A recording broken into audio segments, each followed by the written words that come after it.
Okay, Pops. We're back? We're back. Okay. All right. Yes. Before we hop into today's video, we're going to be talking about the Nissan Stair-Step Program and how it's come to an end. Before we do, though. Yes. What Stair-Step Program is still going strong? Ours? We got a stair-step program? Are you going to share with me? YourAutoAdvocate.com. Okay. Become a member. Yeah, become a member. We'll got help you. bundles. We got bundles. We got bundles. We got bushels. Yeah, well, we could have bushels. Newest article from Automotive News. I'll read it out to you, get your reaction, okay? Please do. Before we do the actual article, though, can you explain what a Stair-Step Program is? Stair-step program is that the manufacturers will offer incentives to dealers, and they will have several different levels of attainment. And based on whatever level of attainment you reach, it will increase the amount of the bonus that they're going to give you. And smaller dealers have a hard time competing against volume dealers when they're stair-step programs, and the smaller dealers can't get to the top levels. So ultimately, they have to sell their cars for more because they don't have as much money coming back from the factory. So we're talking about one of the major ways that car dealerships make money on the sales side, which is manufacturer to dealer incentives. Yes. So we've got a guide that you wrote last year about how car dealerships make money. Yes. You know, you can sell stuff, but it's also great to sell stuff at a loss so you get a volume-based incentive from the manufacturer. And then the other thing about stair steps, is, at least in my opinion, because of the way they're designed for dealers to just give up all the profit in the cars so that they can hit these different levels, which ultimately ends up cheapening the product. Which ultimately the reason they exist is because, like, the OEM, the manufacturer, wants to gain market share. Yeah. Which Nissan's essentially waving the flag. Here, this is from the article. The Stair-Step Dealer Volume Bonus Program had been a thorn in the dealer body for a decade and a failure at meeting its market share objective. Yeah. All right, so I'll read out. But even though it was a failure meeting its market share objective, it has negatively impacted the image and the value of all the older Nissans. Here you go. That strategy when we're talking about stair-step program. Yeah. So here, all right. The automaker told Automotive News last week that it will officially abandon its controversial stair-step program, dealer volume bonus program, which has used cash awards to incentivize retailers to hit aggressive monthly, quarterly, or year-end sales goals. Mm-hmm. The strategy, a tool in former chairman Carlos how do you pronounce his last name? Thank you. Dogged campaign to grow the U.S. market share, right? Has long irked Nissan's retailers, many of whom argue the automaker pushed unrealistic sales targets that fostered a culture of price discounting, diminished resale values, and damaged brand reputation. There you have it. When you worked for Nissan, did they have a stair-step program? No. Okay. Because I worked for Nissan in the 80s. Gotcha.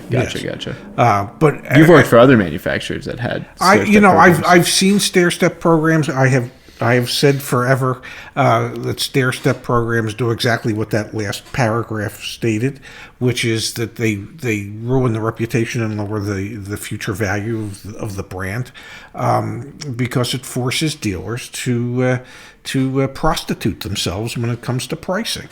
They're just chasing the incentives from the manufacturer. Yeah, absolutely. Yeah. So we've got here the change will come in the form of a new bonus plan that replaces the pressure of hitting ever-growing sales targets with a much simpler one that rewards dealers for delivering customer service and building brand loyalty. Oh my God, who would want to do that? Why would anybody want to do that? The new Nissan Next retail program, which dealers learned about last week, comes as Nissan completes a 2-year product revamp, and it aligns with the automaker's pivot away from the Gosen era culture of market share first. Yeah.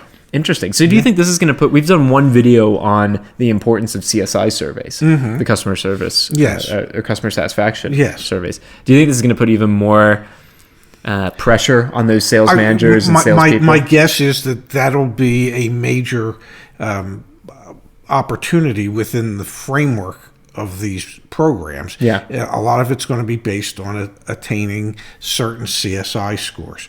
And truth be told, wouldn't you rather go to a dealership that is more concerned with figuring out how to make the experience a better one for the customer than one where they just want to, well, what if I take another 1,000 off? What if I take another 1,000 off? And you're there for hours and hours and hours because, they're just trying to hit a sales objective. This is so long overdue. As part of the Nissan Next retail plan, the brand's 1,073 U.S. retailers will receive a $250 bonus for every vehicle they sell. There you have it. However, there's another piece here. Dealers can earn an additional $500 on average for vehicles sold to repeat customers. Oh, look at that. The amount varies based on the dealer's customer loyalty scores and the models sold. Wow. This is the way of the future. Yeah, to actually build brand loyalty.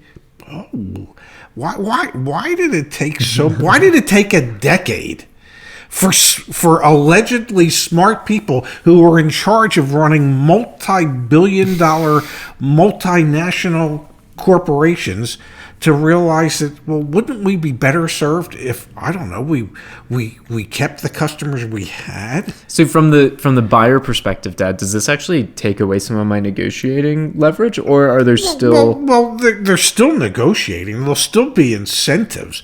There just won't be the extra dealer incentives that are based on, well... Clarify that, though, because I don't think a lot of people understand that, like, on particular units, there's incentives and things like that. For instance, Nissan might set a goal for a dealer. A dealership, let's say, forgetting last year, historically, a dealership might have averaged 60 new Nissans in April over its history, okay? And Nissan will come in and say, your sales objective for this April is 100. But they're saying they're getting rid of... Let me finish, please. And so that forced dealers to try and obtain sales volume levels that really weren't there. So they just discounted everything out of the car in order to get there. Yep. Okay. Now the concept will be, you know what? It's cheaper to keep an existing customer than it is to replace them. So let's concentrate on taking care of our customers. Let's make it a better experience and less about price. And that's what they're trying to do. No, I believe. My question was around negotiating. Yeah. Well, will you have as much leverage? You can still negotiate. Yeah. I guess what I'm wondering... the dealer... invoice will have much more of a meaning to the dealer if the incentive is only $250. Yeah, or $500 or an additional $500 if it's a loyalty sale.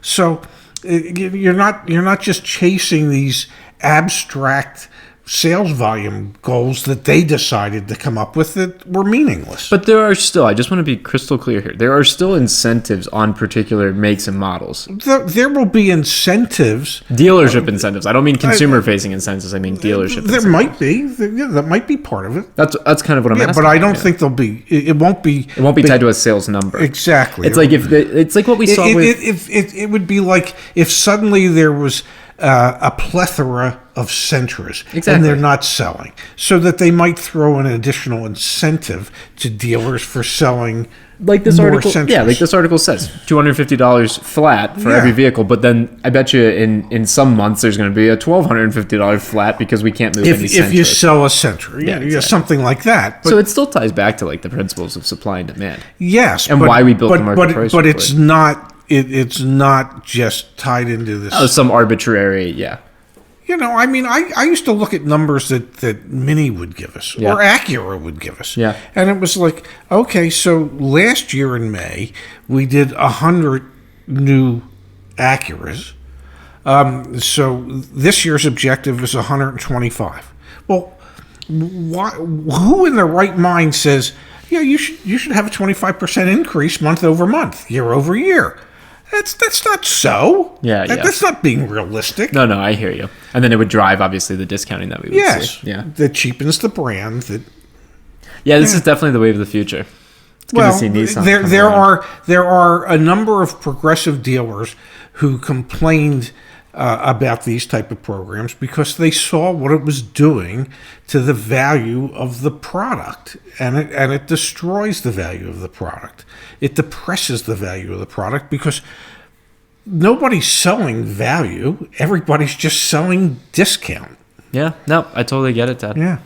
All right. Well, thanks for your time. Thanks for walking us through this. My pleasure, honey.